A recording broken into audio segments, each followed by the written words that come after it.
My name is Megan Worth, and I'm here with Emily tonight, and we're going to be talking about character development and good sporting behavior. You want to go ahead and introduce yourself?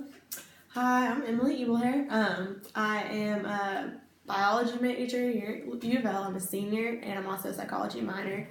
I played soccer and tennis in high school, and that's about it. All right. So we're going to be talking about character development and how sporting behavior affects that. So defining good character and sporting behavior is a pretty vague term, but something that everyone else knows about. So how would you define it? I would say that good sportsmanship, good character has a lot of aspects that go into it. Probably the most important and the most vital, I'd say, is respect. Every player that I've encountered that is a good sportsman, I would say respect was like the most value that they displayed. Also, a certain level of integrity. Anybody can be a good sport, be a good sport and be a good player when somebody's watching. But I think the best players and the ones that display like the highest value of good sportsmanship are those that act the way they do, regardless of if somebody's watching them or like not. It's their ability to still maintain a certain level of integrity, respect, and act a certain way, even when nobody is watching and official isn't there to hold them to a standard. Okay. So, do you feel that character development is largely influenced by people who play sports, like at a young age or things like that? I would say it's definitely a huge factor.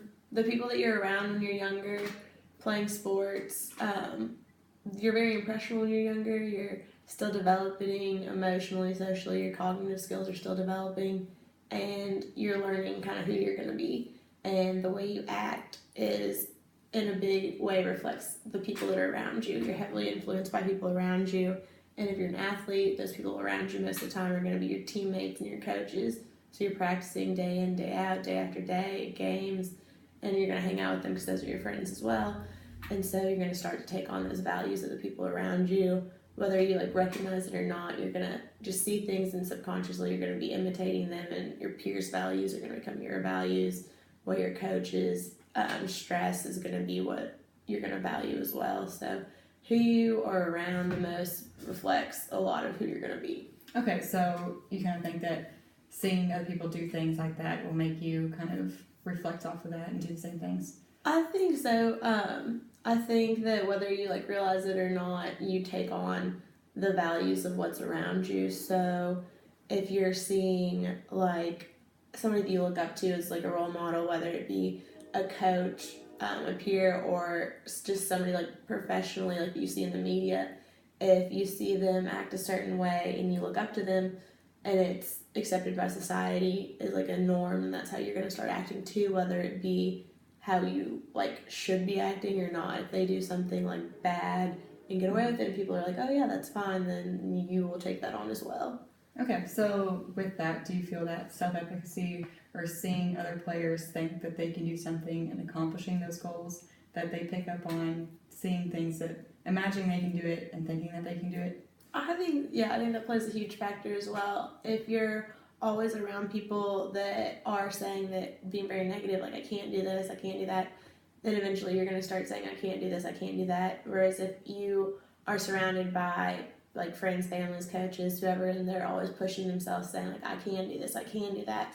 If you have a higher value of self-efficacy and you say yes, I can do this, then you're going to start trying more difficult tasks, as opposed to if you are just not going to try anything, you're not going to do it, you're never going to try to accomplish a difficult task, you're not going to grow, you're not going to get better. So high self-efficacy, you're going to grow from. Low self-efficacy, you're not really going to go anywhere.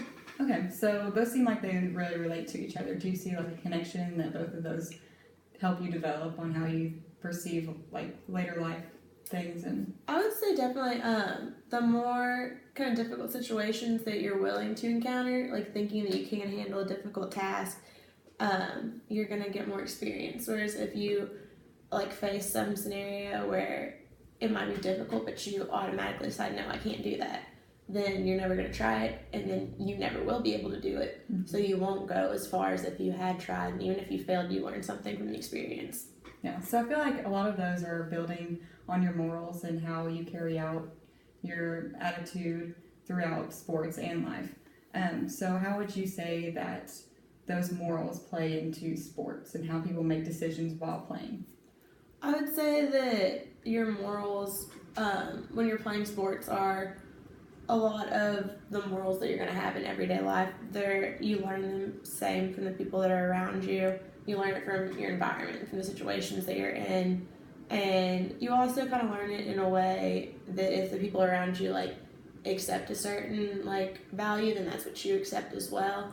So if a coach is okay with flagrant fouls, like to do anything you have to do to like win a game or get a point or stop a player, then that's going to start to be like the value that the team displays as well. Whereas if a coach enforces, like good sportsmanship, fair play, like he enforces that you're going to follow the rules, win or lose, like we're going to play a fair game, then that team's going to have a better understanding of like morals, and they'll hold themselves to a higher moral value as opposed to a team that's going to do anything to win.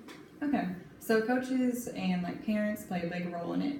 So with that, do you think fair play in a game is very important, considering coaches and especially refs? I would say definitely fair play is a huge factor. It's going to affect everybody that's playing. Officials, if you're not reffing a fair game, then you're almost testing the players to act a certain way, whether they've been like raised to have a character that's very like well-mannered, calm, like good sportsmanship, and you continue to make like unfair calls, then it's kind of showing them that the way that they're acting there's no consequences to it. So like they could be acting badly, they could be acting well, but you're still going to call it an unfair game. And the same thing goes for players, that they need to have like that instilled in them, that fair play is an important aspect, because like what's the point to a game? It's decided before you get on the field if you aren't playing fairly. So I think it's a huge factor. Fair play makes the sport. Okay, so then in games like tennis, where like in high school you're kind of reffing yourself, Yeah, you get to call your own. You don't always have officials there to do that. How do you think that plays out when you're playing someone, if they have good ethics or bad morals? Oh, that's huge. Definitely in tennis, whenever you're being trusted to make your own calls, and there are those balls that are so close on the line, like, and if it's a close game, you're very tempted it's easy to say that was out, because it's your call. But the people that have good sportsmanship, like I said, they're going to play fair no matter if somebody's watching them or not. So they'll be the ones that, if it's close but it's in, they'll call it in. If it's like they won't be tempted by it, that's good sportsmanship. It's definitely tough and it tests you, but your coaches, your teammates, your peers, if like they are also being held to that same like high value, then it's going to make it a little bit easier if they're always making like the like better calls too. So when you're playing someone and they're the one making bad calls, how do you feel that psychologically affects you in your game? Oh, it gets frustrating. It happens. I definitely think that anybody who's played tennis and like at any age has probably had that person they play that's going to make the bad call, and it can go both ways.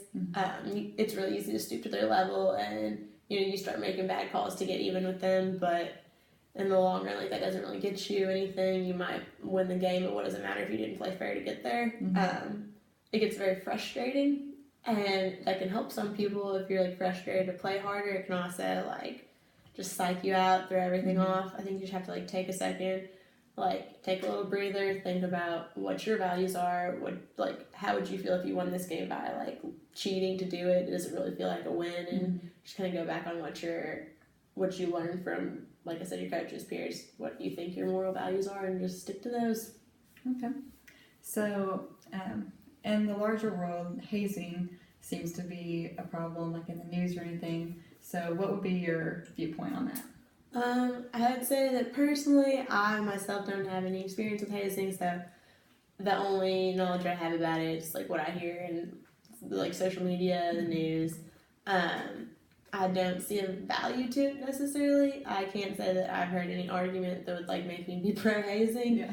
The only thing I've ever heard is like it builds character, blah blah, and there's other ways to build character as a team. I honestly think that hazing probably segregates a team. It kind of divides you between like a certain group, and in my experience, the teams that are the most united together, they're going to be the ones that do the best. So I don't think there's an argument for it. Okay.